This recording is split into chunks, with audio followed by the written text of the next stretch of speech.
كيف يمكن لنا أن نفعل ذلك بواقعية وبموضوعية طلحة؟ لأنه ضروري نذكر أنه معنا الجزائر ومعنا الأرجنتين والنمسا، يعني بنحكي عن منتخبات متقدمة جدا. الجزائر بالأمس هزمت هولندا في هولندا وديا 1-0، وهولندا حسب نظام السيميليشن أو المحاكاة مرشحة للفوز باللقب. والأرجنتين غني عن التعريف بطل العالم، وكذلك النمسا المنتخب الأوروبي المتطور جدا مع مدرب مثل رانجنيك. ما نكون واقعيين، الان احنا بنفكر في مباراه الجزائر. حتى لو الجزائر فاز على المنتخب الهولندي، هو يبقى منتخب قريب من عندنا، يعني قريب، ومنتخب احنا بامكاننا ان نصنع يعني الحدث امام هذا المنتخب.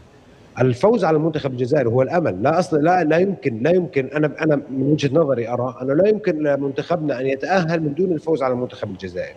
هي المباراه بالنسبه لنا كاس العالم قائم بالنسبه لنا هذه المباراه، لانه الحصول على 3 نقاط بدور المجموعات قد يرفع حظوظك للحصول على افضل ثالث او تكون افضل الثوالث. اذا التركيز كله بهذه المباراه، يعني ولكن أنا فقط مباراه الجزائر النمسا ممكن حتى الارجنتين ما حدا ضامن، السعوديه عملتها باكبر مفاجاه تاريخ المونديال، لكن تركز اكثر في مباراه الجزائر قد تفعلها تغامر هجوميا اقصد ام النمسا كبدايه؟ لا انا بالنسبه لي هدفي سيكون مباراه الجزائر. شوف معي، خلينا نحكي بصراحه، مباراه النمسا والمنتخب الارجنتيني هي مواجهات ايش ما طلع معك جيد، ايش ما طلع بصراحه تبتعد عن خساره كبيره، لان المنتخب النمساوي منتخب مش سهل ومش بالمنتخب الهين. المنتخب الجزائر، مباراه الجزائر لا، انت بدك تفوت مباراه الجزائر تطالب بالفوز، لانه هي المباراه المصيريه بالنسبه لنا، وستكون بنفس الوقت المنتخب الجزائري ايضا يراهن على هذه المباراه بعد افتتاحيه مع الارجنتين. ممكن يلعب معك نعم، الجزائر ستفتتح مشوارها بالمونديال مع الارجنتين، هذه نقطه مهمه. نعم، مباراتها مع الارجنتين، احنا بنتكلم عن توقعات. الارجنتين هو الفريق المرشح للفوز على الجزائر، لذلك المنتخب الجزائري سيبحث عن 3 نقاط في امام منتخبنا. لذلك التركيز يكون على مباراة الجزائر، لانه بعد مباراة الجزائر احنا مباراتنا مع الارجنتين معا. حتى لو كان الارجنتين ضامن التأهل، حتى لو لعب بالتشكيل الثاني، يبقى الارجنتين مرشح للفوز باللقب وهو حامل اللقب. احنا ما بدنا نلعب على هاي المعادلات، خلي مصيرنا بايدنا الفوز على المنتخب الجزائري باذن الله. انا بشوف انه هذا شيء بيعزز حظوظنا، ومش شيء مستحيل معا. ما بنتكلم عن شيء مستحيل ولا شبه مستحيل ولا شيء هو اقرب للمستحيل بصراحه الفوز على الجزائر. تعجبني هذه الروح وايضا العقلانيه والواقعيه والموضوعيه. محمد حلمي، ما رايك بحظوظ العرب، النشامه وبقيه العرب في 8 منتخبات تصل لاول مره من الجانب العربي ستكون حامله للواء العرب في نسخه هذا العام 2026 من المونديال؟ يعني للاسف قرعه المنتخبات العربيه صعبه. القرعة الوحيدة التي جاءت في مصلحة المنتخب هي منتخب مصر، ويستطيع التأهل منها بقرب المستويات. باقي المنتخبات وقعت في مجموعات صعبة، يعني أشهرها مثلا مجموعة العراق.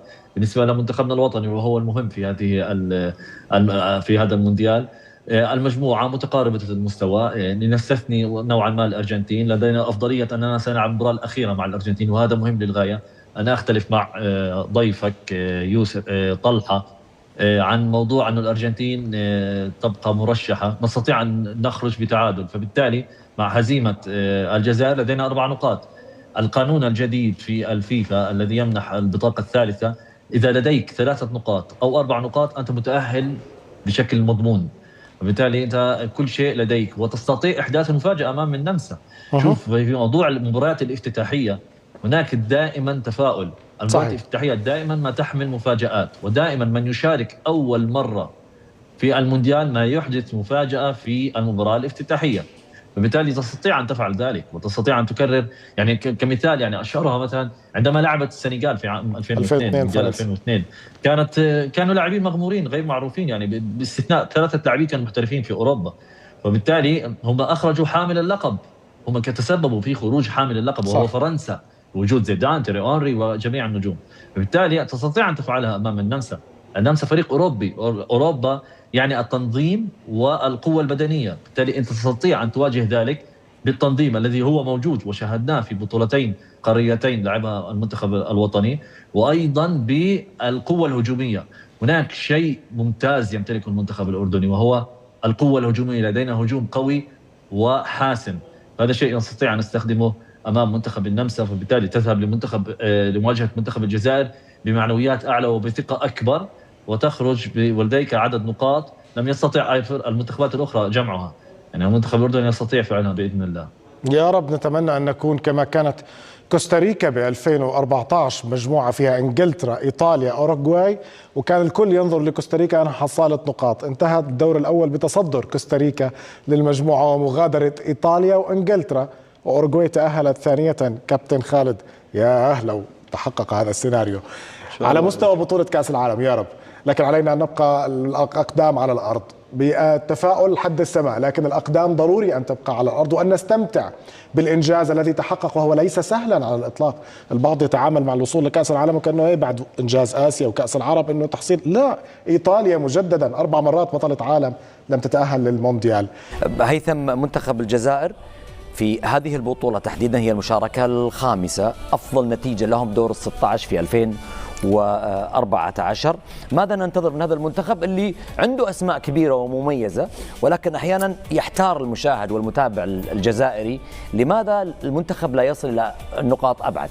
فعلا أنا أشوف بعد الدراما اللي حصلت مع منتخب الجزائر في عملية الوصول إلى مونديال قطر 2022، كلنا فاكرين المباراة الأخيرة أمام الكاميرون، وفريق كان قاب قوسين وأدنى من الوصول إلى المونديال القطري. الحقيقة كان فقد فرصة تأهل بغرابة شديدة جدا، وزي ما أنت قلت هو المنتخب اللي حمل لواء العرب في مونديال البرازيل 2014.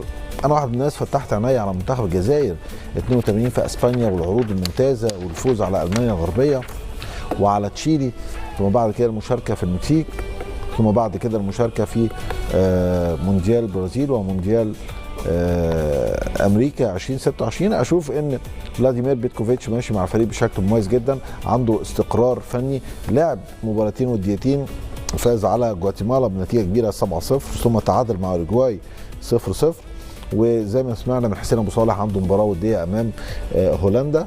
واشوف ان مجموعه اللاعبين او سكواد اللي بيتحصل عليه منتخب الجزائر رائع، لان عنده فرايتي ولاعيبه محترفه في معظم دوريات الكبرى، في من يلعب في الدوري الانجليزي زي رايان آيت نوري، في اللي بيلعب في الدوري الاسباني، في اللي بيلعب في الدوري الالماني زي رامي بن سبعيني، في اللي بيلعب في الدوريات الفرنسيه، في الدوري الهولندي زي انيس حاج موسى نجم فريق فاينورد روتردام. فانا اشوف ان الفريق بعد العروض اللي عملها في كاس افريقيا الاخيره قادر على ان هو رغم صعوبه المجموعه قادر على ان هو يصعد الى الدور التالي، وخصوصا ان الانتصار في مباراه قد يمكنك من الوصول الى الدور التالي، لان احنا عارفين هياخدوا افضل 8 منتخبات في المركز الثالث. مجموعه صعبه بكل المقاييس، وخصوصا ان فيها منتخبين عربيين، ودي بيبقى فيها حساسيه نوعا ما، الجزائر مع الاردن، بالاضافه للارجنتين بطله العالم بقياده المال الاسطوري ميسي، ثم النمسا القادمه بقوه. اتمنى كل التوفيق لمحاربي الصحراء ان شاء الله تعالى. مجموعه الجزائر، الارجنتين والنمسا والاردن، منتخبين عربيين، وهي المجموعه الوحيده في كاس العالم التي فيها منتخبين عربيين. اريد تعطيني ترتيب. الاول ارجنتين، اوكي الارجنتين. مين المنتخبات العربيه؟ ان شاء الله كلهم يعدوا، لان في إشادة كبيرة جدا من الإعلام التونسي باللاعب أنيس الحاج موسى، والذي يرونه أنه راح يكون خليفة قائد منتخب الجزائر رياض محرز هذا، وأنه يلعب بنفس المركز ونفس ستايل اللعب. طبعا أنيس الحاج موسى عنده مراوغات وهكذا، لكن إلى الآن لم يصل إلى درجة أنه يصير مثل رياض محرز.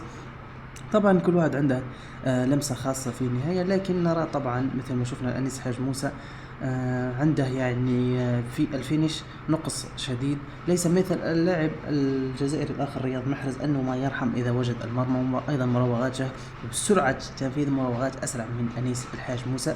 لكن سنرى يعني أو اللاعب الذي ستعتمد عليه الجزائر أظن كأساسي في المنتخب أو في المونديال اللي هو أنيس الحاج موسى.